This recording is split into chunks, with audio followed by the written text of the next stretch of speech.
everyone, Eski here with another game gym workout. Today we'll be talking about how to put more pressure on your enemies while using what are called off angles or firing from a different angle from the rest of your team.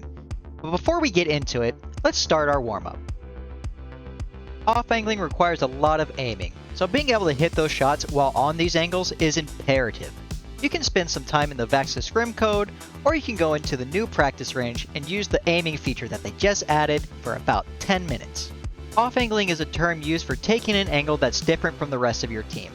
It's what a lot of characters that have mid to long range like doing to get more value. You can also see certain team compositions like Spam use these angles to maximize their damage.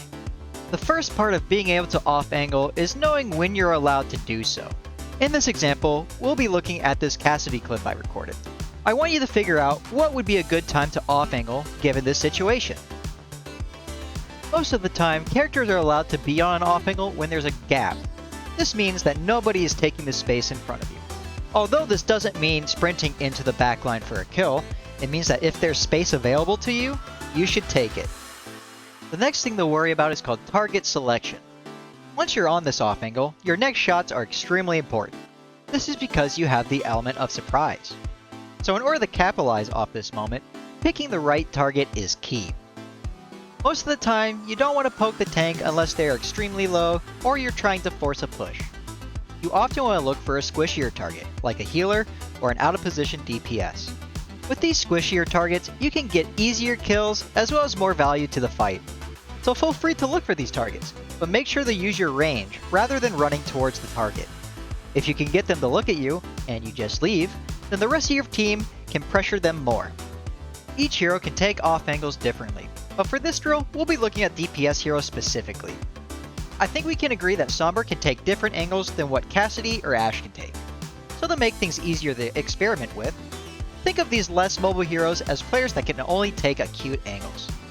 Yes, I know there's geometry, but if you're taking an angle at more than 45 degrees, you're running the risk of being caught out.